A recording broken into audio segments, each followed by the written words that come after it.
तभी तो जो काम 70 साल में कांग्रेस नहीं कर पाया, सिर्फ 7 साल में वो मोदी सरकार ने करके दिखाया है।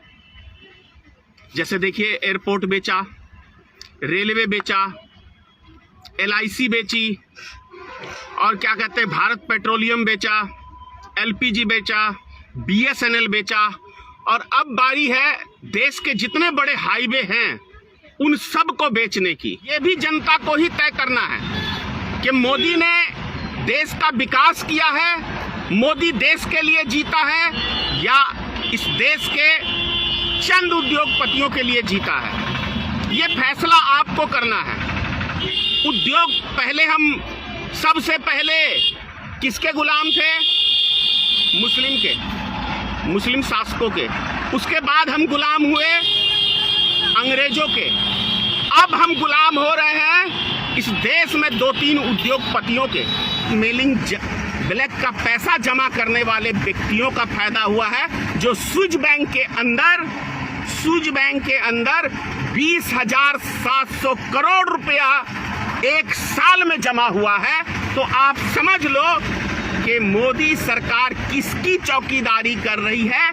देश में जितने माफिया हैं, जितने ब्लैकमेलिंग वाले व्यक्ति हैं, जितने काला धन के मालिक हैं, उनका धन बढ़ाने के लिए मोदी सरकार आई है और उसका फायदा पहुंचा रही है, ना कि आपका फायदा पहुंचा रही है। पैसा कहां जा रहा है? सिर्फ 2 जगह मोदी का चेहरा दिखाने में खर्च हो रहा है और देश का पैसा विदेश में स्विस बैंक के अंदर जमा हो रहा है। जय माता की मित्रों, मैं धनेश्वर महतो। भक्तों के लिए बहुत बड़ी खुशखबरी है। श्रीमान नरेंद्र मोदी की सरकार ने देश की एक संपत्ति बेचने का फैसला कर लिया है। वास्तव में कांग्रेस पार्टी को सत्ता चलाना नहीं आता था, तभी तो जो काम 70 साल में कांग्रेस नहीं कर पाया, सिर्फ 7 साल में वो मोदी सरकार ने करके दिखाया है। जैसे देखिए, एयरपोर्ट बेचा, रेलवे बेचा, LIC बेची, और क्या कहते हैं, भारत पेट्रोलियम बेचा, LPG बेचा, BSNL बेचा, और अब बारी है देश के जितने बड़े हाईवे हैं उन सब को बेचने की। तो भक्तों के लिए है ना खुशखबरी। भक्त सब इसी को राष्ट्रभक्ति कहते हैं कि मोदी जी राष्ट्र के लिए जीते हैं। अब तो ये तो आप लोग को समझना है कि मोदी जी राष्ट्र के लिए जीते हैं या अडानी और अंबानी के लिए जीते हैं। ये फैसला आपको करना है, क्योंकि अब जब रोड हाईवे देश का गिरवी हो जाएगा तो सफर जो हम लोग करते हैं, टोल टैक्स अभी बेतहाशा वसूली हो रही है। टोल टैक्स कम से कम सीधा आपका डबल होने वाला है बहुत जल्द। तो है ना भक्तों के लिए खुशखबरी। कितने शानदार तरीके से भक्तों को हिंदू मुसलमान में उलझा के और पूरे भारत की एक संपत्ति बेच दिया बड़े आसानी से, बड़े चालबाजी के साथ। तो समझ सकते हैं कि हम लोग देश का विकास या देश का विनाश, ये भी जनता को ही तय करना है कि मोदी ने देश का विकास किया है, मोदी देश के लिए जीता है या इस देश के चंद उद्योगपतियों के लिए जीता है। ये फैसला आपको करना है। अब क्या कहोगे भक्तों कि अब हम उद्योग, पहले हम सबसे पहले किसके गुलाम थे? मुस्लिम शासकों के। उसके बाद हम गुलाम हुए अंग्रेजों के।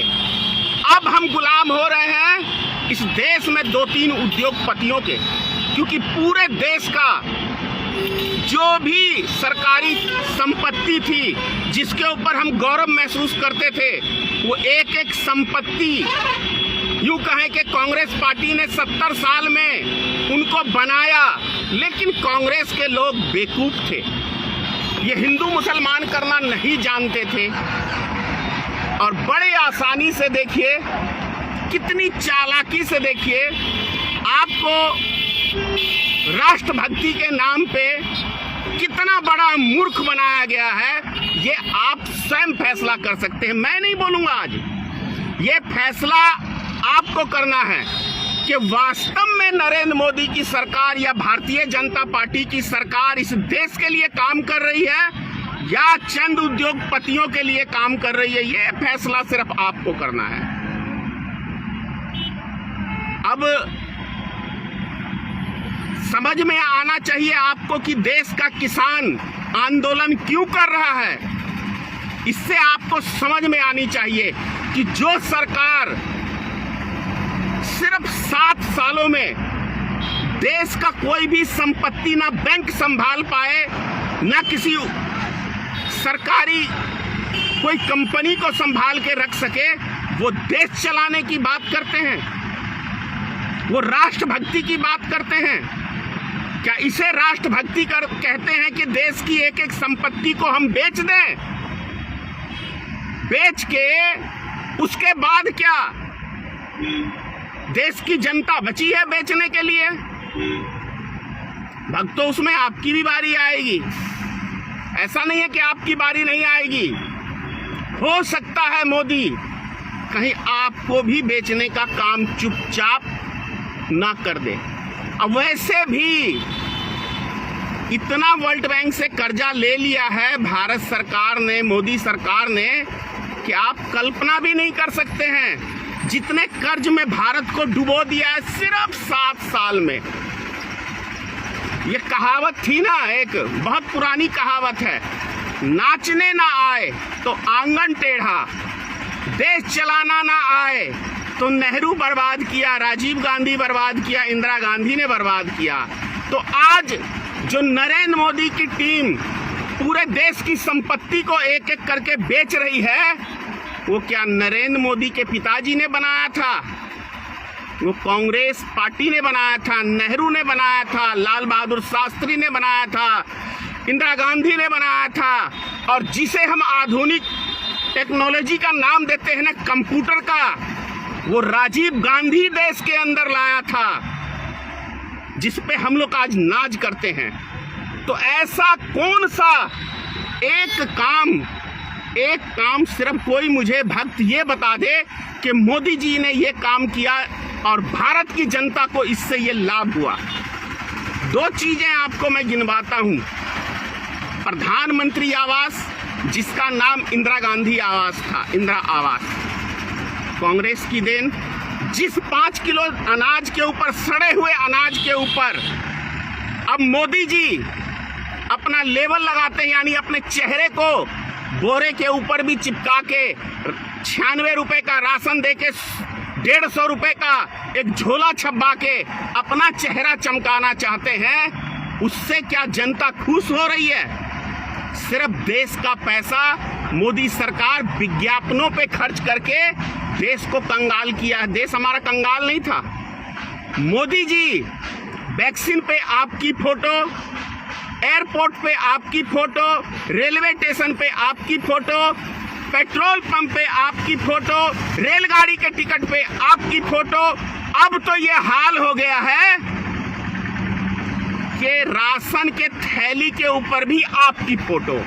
टीवी चैनल खोलो तो मोदी की फोटो देखो, अखबार पढ़ो तो मोदी की फोटो देखो। क्या ऐसा काम कर दिया है मोदी ने? एक लाइन तो लिख दो कि भैया हमने बहुत बड़ा काम किया जो कांग्रेसी कभी नहीं कर पाए। 70 साल और सिर्फ 7 साल में हमने पूरे देश को बेच दिया, एक एक संपत्ति को देश की बेच दी। ये कहो तो बिल्कुल सटीक, बिल्कुल सही आपको मिलेगा। मैं भक्तों से पूछना चाहता हूं, बड़े कमेंट करते हैं भक्त उल्टे सीधे। एक सीधे साधे प्रश्न का मेरा आज उत्तर दे दो कि भैया क्या देश की संपत्ति बेचने को ही राष्ट्रभक्ति कहते हैं? बस ये छोटा सा प्रश्न का उत्तर लिख के दो। गाली तो आप देते ही रहते हो, वो भी देना, कोई दिक्कत नहीं है।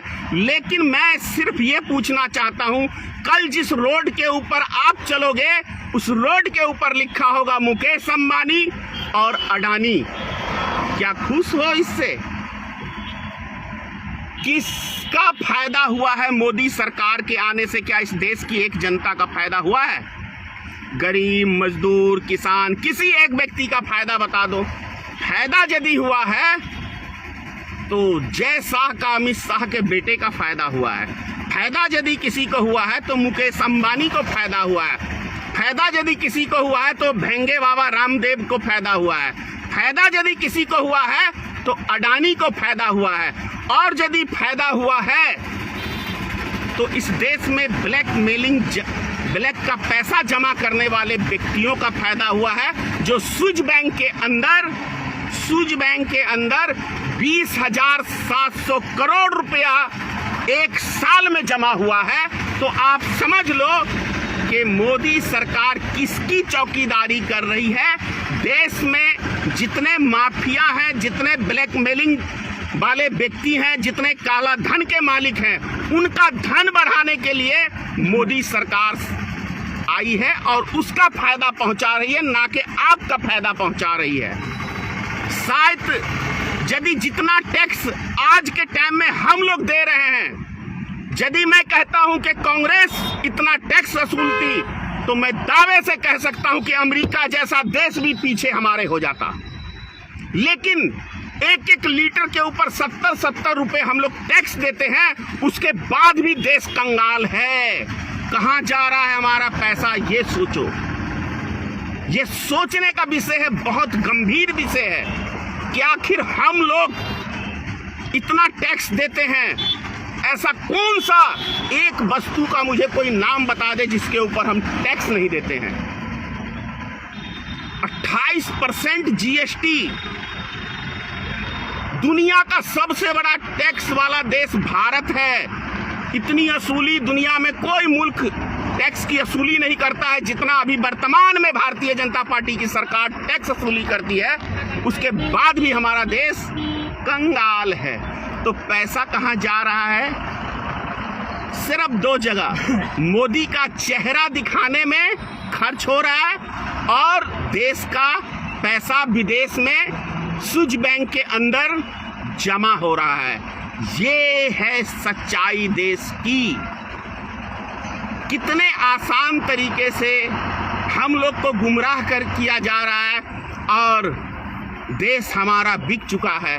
जो बची खुची चीजें हैं वो भी बिक गई हैं। लगभग 1-2 महीने के अंदर एक एक संपत्ति बिक जाएगी और आप हिंदू मुसलमान में उलझे रहो। जय हिंद।